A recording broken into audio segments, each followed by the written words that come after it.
Hello students, welcome to my YouTube channel Mathsider. Myself doctor Kavita Gupta. बच्चों, आज हम अपना डिफरेंशियल इक्वेशंस का जो सिलेबस कर रहे थे अकॉर्डिंग टू एनईपी एंड एलओसीएफ, उसमें नया यूनिट स्टार्ट करेंगे बेटा, जिसके अंदर हम पार्शियल डिफरेंशियल इक्वेशन स्टार्ट करेंगे।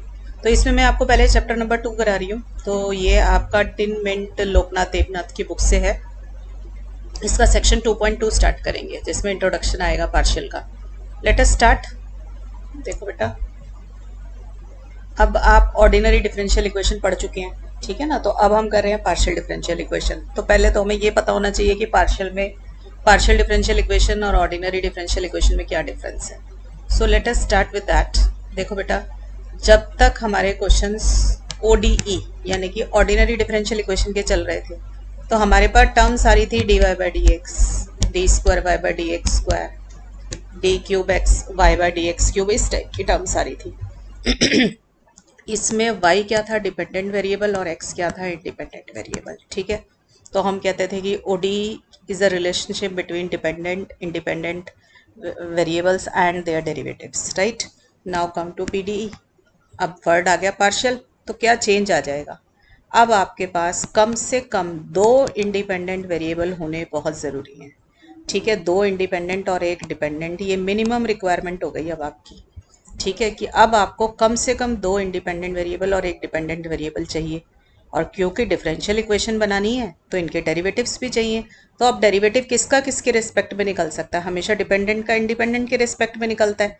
तो z का विद रिस्पेक्ट टू x भी निकल सकता है और z का विद रिस्पेक्ट टू y भी निकल सकता है। ठीक है, तो ये 2 पार्शियल डेरिवेटिव्स हो गए आपके। तो इसीलिए वर्ड, अब क्योंकि ये पार्शियल डेरिवेटिव्स हैं, तो इसीलिए इक्वेशन भी बन गई पार्शियल डिफरेंशियल इक्वेशन। तो मतलब अब मेरी पार्शियल डिफरेंशियल इक्वेशन क्या चीज़ होगी, इसमें कम से कम 2 इंडिपेंडेंट वेरिएबल ज़रूर होने चाहिए आपके पास। दो इंडिपेंडेंट वेरिएबल और 1 डिपेंडेंट वेरिएबल, ये मिनिमम रिक्वायरमेंट है, ये ज़रूर फुलफिल होनी चाहिए। और साथ में डिपेंडेंट वेरिएबल का with respect to independent variable आपके पास पार्शियल डेरिवेटिव्स होने चाहिए। तो जो इन सब चीज़ों को कनेक्ट कर दे, जो भी फंक्शन इन सब चीज़ों को कनेक्ट कर दे, एक्स और y independent, z dependent, del z by del x and del z by del y क्या है आपके पार्शियल डेरिवेटिव्स। इसको कनेक्ट करने वाली जो भी कोई आपकी इक्वेशन होगी, that is called my partial differential equation. Is that clear to you. तो कोई पूछे आपसे ओडी और पीडी में क्या डिफरेंस है, ओडी में 1 डिपेंडेंट और 1 इंडिपेंडेंट वेरिएबल से काम चल जाएगा, बट पार्शियल डिफरेंशियल इक्वेशन में एटलीस्ट 2 इंडिपेंडेंट वेरिएबल हमें चाहिए, तभी बनेगी हमारी पार्शियल डिफरेंशियल इक्वेशन। ठीक है बेटा, तो मैंने यहाँ पे लिख दिया है कि it is a relationship between 2 और मोर इंडिपेंडेंट वेरिएबल। 2 से ज़्यादा हो तो चलेगा, पर 2 से कम नहीं होने चाहिए। ठीक है, dependent variable and partial derivative of dependent variable with respect to independent. फिर जो बात मैंने आपको समझाई है ये वही है। मैंने एक्स वाई और जेड ले लिया था, इसमें एक्स वाई और यू लिखा हुआ है। ठीक है, एक्स वाई इंडिपेंडेंट और यू आपका डिपेंडेंट वेरिएबल है। क्लियर बच्चों। तो हमारी ये जो इक्वेशन बन गई, इस टाइप का जो भी रिलेशन होगा, f x y u u x u y equal to 0। मैंने यू डिपेंडेंट वेरिएबल लिया हुआ, u x, this is the notation for partial derivative of u with respect to x. दोनों ही होती हैं, यू एक्स की del u by del x भी लिख सकते थे आप और यू एक्स भी लिख सकते थे। ठीक है, बुक जनरली यू एक्स और यू वाई यूज़ करेगी, इसलिए मैंने यही लिखा हुआ है। तो इस टाइप के रिलेशन को हम बोल देंगे कि ये first order partial differential equation है। Now the term by the word first order, क्योंकि मैंने सिर्फ फर्स्ट ऑर्डर के पार्शियल डेरिवेटिव्स लिए मैं। ठीक है, इसका नेक्स्ट चैप्टर चलेंगे, उसमें सेकंड ऑर्डर आएगा, तो सेकंड ऑर्डर की बात हम तभी करेंगे। फिलहाल हम सारी बात जितनी भी करेंगे that is on the first order partial differential equation. मतलब अब आपके जितने भी क्वेश्चंस चलेंगे वो सब के सब फर्स्ट ऑर्डर के पार्शियल डेरिवेटिव पोजेस करेंगे, अभी सेकंड ऑर्डर नहीं आएगा इस चैप्टर में। राइट, तो सबको समझ आ गई डेफिनेशन क्या है। ये प्रॉपर डेफिनेशन लिखी हुई है मैंने यहाँ पर, आप ले सकते हैं इसको। अब देखिए, तो हमने लिख लिया कि इन particular first order partial differential equation in 3 independent variable. अभी 2 का सिखाया, मिनिमम तो रिक्वायरमेंट 2 की है। मान लीजिए 3 इंडिपेंडेंट वेरिएबल होते, 3 इंडिपेंडेंट वेरिएबल सपोज कर लो एक्स वाई जेड होते और डिपेंडेंट वेरिएबल यू होता, तो मेरा रिलेशनशिप कैसे बनता है, एक्स वाई जेड तीनों independent variable, u dependent variable, और फिर डिपेंडेंट वेरिएबल के partial derivative with respect to independent. तो u का विद रिस्पेक्ट टू x निकलेगा तो ux आ जाएगा, u का partial derivative with respect to y तो uy, u का partial derivative with respect to z आएगा तो uz आ जाएगा। So this type of a relationship is a first order partial differential equation in 3 independent variables. Is that clear. चलिए आगे चलते हैं। अब है क्लासिफिकेशन कि first order partial differential equation कितने तरीके की हमारे पास होती है, उन सब का हमने डिफरेंट डिफरेंट नाम रखा हुआ है। तो ये सब बेटा आपका अगर प्रैक्टिकल कंपोनेंट भी है पेपर के अंदर अगर, तो उसमें ये सब चीज़ें वाइवा में पूछी जाती हैं। तो ये जो आज की क्लास में मैं पढ़ाऊँ इसको वर्ड टू वर्ड लर्न भी कर लेना, राइट। तो अब आपके पास क्लासिफिकेशन में सबसे पहला वर्ड है quasi linear partial differential equation. एक तो इसकी ये जो स्टेटमेंट मैंने यहाँ लिखी हुई है जहाँ मेरी पेंसिल है, इसको वर्ड टू वर्ड ऐसे ही लर्न कर ले। मैं समझा देती हूँ आपको कि मैंने लिखा क्या है। देखिए, a first order partial differential equation, first order का मीनिंग अब आप समझ चुके हैं कि इसके पास x y u u x और यू वाई टाइप टर्म्स है। ठीक है, x y u u x और यू वाई टाइप टर्म्स है। वो अगर किसी भी तरीके से इस फॉर्म में लिखी जा सके, जैसे ये लिखा हुआ है मैंने a u x plus b u y equal to c, इस तरीके से लिखा जा सके तो हम बोलेंगे कि वो क्वासी लीनियर पीडीई है। इसका क्या मीनिंग है? देखो, इसको ऐसे याद करना, ये ज़्यादा सिंपल तरीके से याद हो जाएगा। आपको स्ट्रेट लाइन की इक्वेशन पता है ना, a x plus b y equal to c, हम स्ट्रेट लाइन की इक्वेशन लिखते हैं। इसमें एक्स की जगह तो कर दो यू एक्स और वाई की जगह कर दो यू वाई, ठीक है, और ये सी, अब इसे हटा लो, ठीक है। अब बात आती है कि यू एक्स और यू वाई तो हमें पता है, फिर ये ए बी सी क्या है? हम लिख देंगे where a b and c are functions of x y and u, मतलब डिपेंडेंट और इंडिपेंडेंट वेरिएबल्स का कनेक्शन है, किसी भी तरीके से आ सकती हैं। जैसे फॉर एग्जांपल ले लो, ए मैंने ले लिया x square plus y square into u, साथ में यू एक्स से मल्टीप्लाई, ठीक है। बी मैंने ले लिया एक्स स्क्वायर वाई यू, ठीक है, साथ में यू वाई से multiply, equal to c, c भी function of x y and u है। सपोज कर लो मैंने ये ले लिया, तो ये बन गई मेरी क्वासी लीनियर इक्वेशन, ठीक है। तो मैंने जो डेफिनेशन बुक से लिखी हुई है, क्योंकि हम प्रॉपर बुक से ही लर्न करेंगे, तो हमारी डेफिनेशन क्या बन गई कि ये किस फॉर्म का होगा? देखो ऐसे ही लिख लेना पहले, a u x plus b u y equal to c. फिर आपको ये लिखना है यहाँ पे कि ए बी और सी किस तरीके के वो ले सकते हैं वेरिएबल्स, ये एक्स वाई और यू का कोई भी फंक्शन बना सकता है, ठीक है। तो मैंने इसलिए यहाँ पे लिख दिया x y and u. So this is the notation for writing a function of x y and u. ये सब के सब बता रहे हैं कि ये एक्स वाई और यू का फंक्शन है, ठीक है। तो ये मैंने यहाँ पे लिखा हुआ है आपका इसके अंदर कि it is quasi linear if it is of this form, ठीक है, कि a b and c are functions of x y and u. फिर मैंने एक नीचे कोई भी आपको एग्जाम्पल क्रिएट करके दिखा दिया। Is that clear to you all of?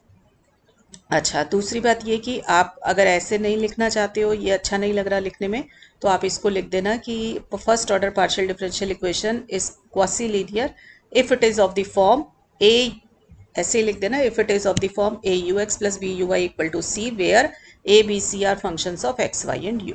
Clear? अगर आपको मीनिंग समझ आ गया तो डेफिनेशन लर्न हो जाएगी, राइट। अब क्वासी लीनियर से आ गए सेमी लीनियर में। अब सेमी लीनियर में क्या हो जाएगा? सेमी मतलब तो वैसे ही आधा, तो ये थोड़ा सा कम काम करने देगा हमें। तो इसका मतलब अ first order PDE is called semi linear if it is of this form. अब आप इसको ना ऊपर वाली लाइन से कंपेयर करो, क्वासी लीनियर से कंपेयर करो, देखो क्या फ़र्क है। ये भी कह रहा है आपको कि अब आपका आंसर जो है ना, देखो मैं यहाँ समझा देती हूँ, अभी भी जो क्वासी लीनियर है, सॉरी सेमी लीनियर है ना, वो भी यही रहेगी, ठीक है। बस यहाँ पे फ़र्क क्या आ जाएगा, अब ए और B are functions of X and Y only, but जो सी होगा ना वो अभी भी एक्स वाई यू तीनों ले सकता है, तो इसे बोलेंगे सेमी लीनियर। मतलब हमने क्या किया कि जो क्वासी लीनियर था ना उसमें से यहाँ से और यहाँ से यू हटा दिया, बस सी के पास छोड़ दिया, then it is called semi linear. देखो कंपेयर करो कि देखो यहाँ पे क्या लिखा है, a x y u u x quasi linear में, बट जब सेमी लीनियर में आए तो ए के पास से यू चला गया, मतलब a can not contain the terms of u now, ठीक है। ऐसे ही यू वाई के कोफिशेंट में यू नहीं आएगा, यू एक्स के कोफिशेंट में यू नहीं आएगा, बट इक्वल टू के बाद यहाँ पे यू आ सकता है। तो आप खुद एग्जाम्पल क्रिएट करने की कोशिश करो। देखो पहले हमेशा बेसिक चीज़ लिखो, यू एक्स यू वाई और यू, ठीक है। यहाँ पे यू एक्स जो है उसके कोफिशेंट सिर्फ एक्स और वाई की टर्म्स में आ सकते हैं, तो मैंने यहाँ पे एक्स की टर्म्स में लिख लिया, ज़रूरी भी नहीं है कि दोनों आए, ठीक है। अब यू वाई है, यू वाई के पास भी एक्स और वाई दोनों हो सकते हैं, तो मैंने खाली वाई लिया। यू वाई के पास आप याद रखिए यू नहीं हो सकता, ठीक है, यू एक्स के पास भी यू नहीं हो सकता। अब इधर से सी एक्स वाई हो, तो इसका मतलब ये कि यहाँ पर इक्वल टू के बाद कोई भी फंक्शन आ सकता है having terms of x y and u. Clear? तो कोई और एग्जाम्पल क्रिएट करना चाहते हो तो आप वो भी कर सकते हो। सो आई होप कि सब बच्चों को क्लियर हो गया होगा कि सेमी लीनियर में और क्वासी लीनियर में क्या डिफरेंस है।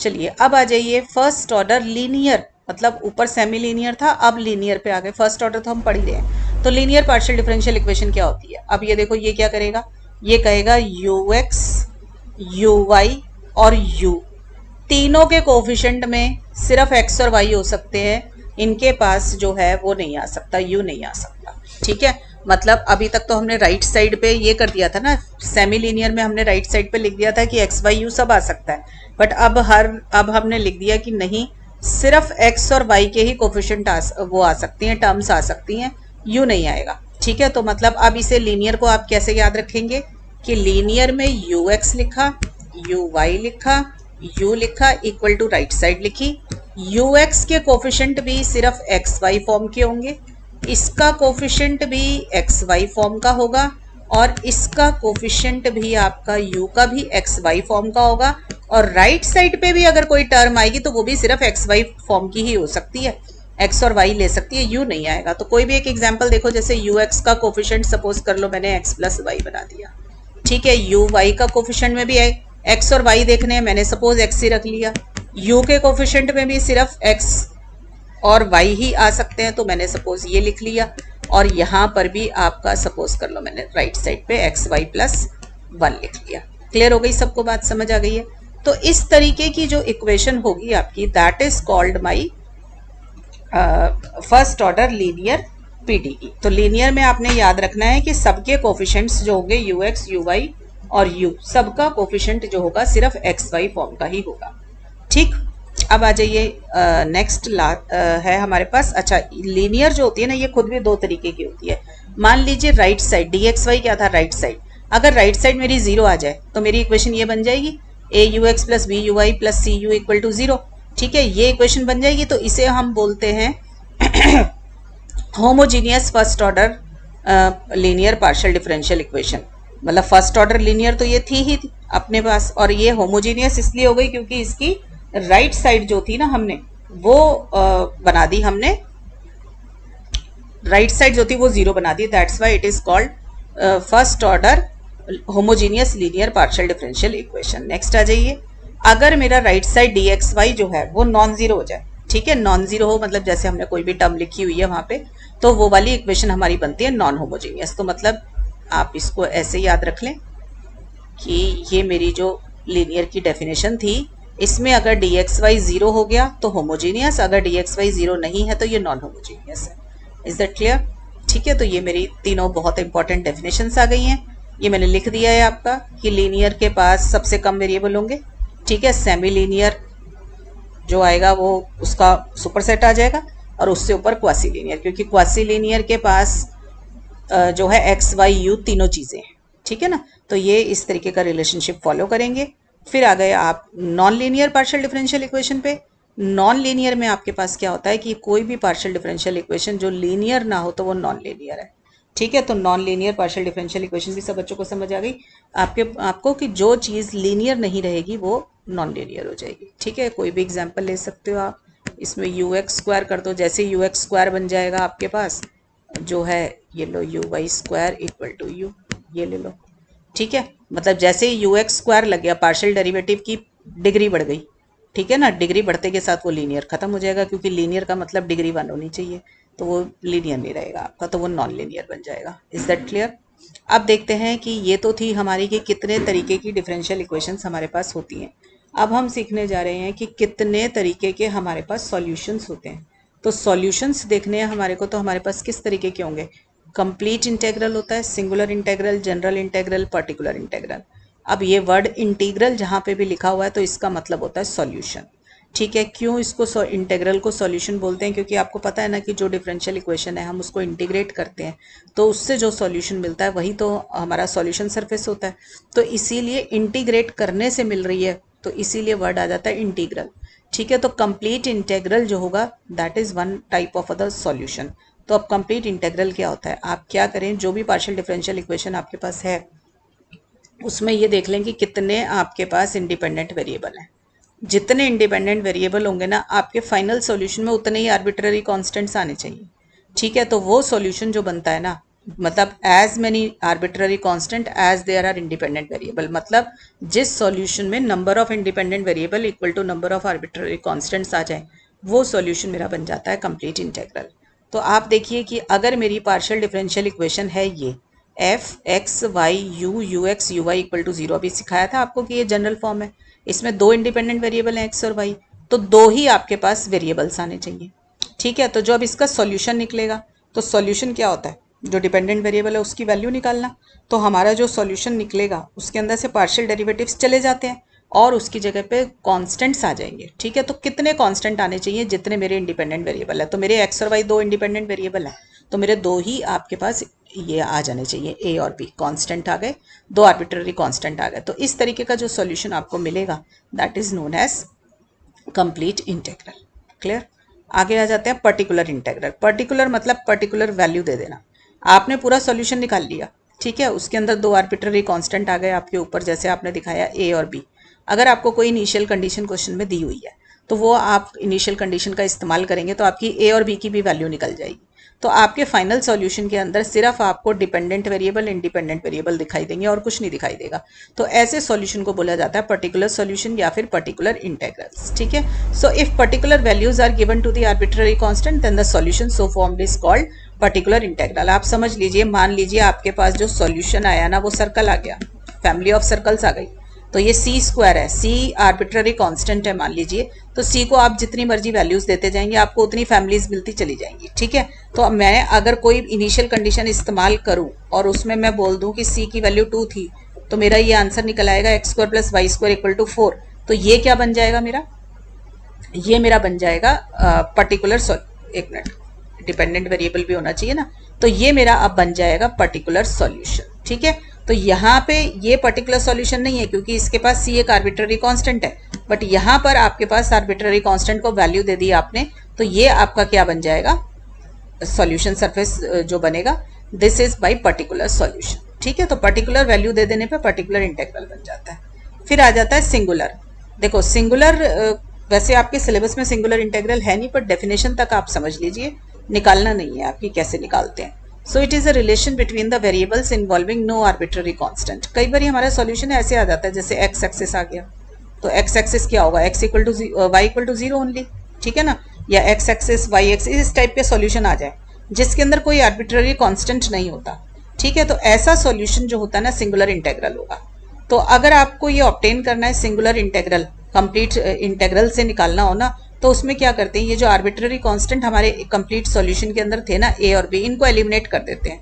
तो अगर इनको एलिमिनेट करना है तो फिर कैसे करें, तो ये तीन इक्वेशंस का इस्तेमाल करके करते हैं कि जो कंप्लीट सॉल्यूशन आया उसको ले लो, उसको del f by del a निकाल दो, del f by del b निकाल दो, मतलब ए को थोड़ी देर के लिए कांस्टेंट ना मान के फंक्शन मान के डिफरेंशिएट कर लो। इन तीनों इक्वेशंस को आपस में सॉल्व करोगे ना तो आपका ए और बी एलिमिनेट हो जाएगा और जो सॉल्यूशन आपको मिलेगा that is my singular solution. और ये जो सिंगुलर सॉल्यूशन होता है ना, ये जनरल सॉल्यूशन से नहीं निकाल पाते हम। ठीक है, this can not be obtain from the general solution. अब बात आ गई फिर जनरल सॉल्यूशन क्या चीज है, तो जनरल सॉल्यूशन मैं आपको अब बता देती हूँ।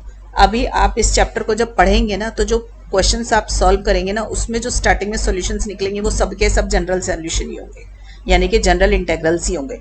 तो होगा क्या बेटा, देखो अगर आपको याद है कि आपने ओडीई किया तो जो भी आप ऑर्डिनरी डिफरेंशियल इक्वेशन सॉल्व करते थे तो उसमें लास्ट में एक ना एक आर्बिट्ररी कांस्टेंट जरूर आता था, एक दो जितने भी आते थे आर्बिट्ररी कांस्टेंट्स जरूर आते थे।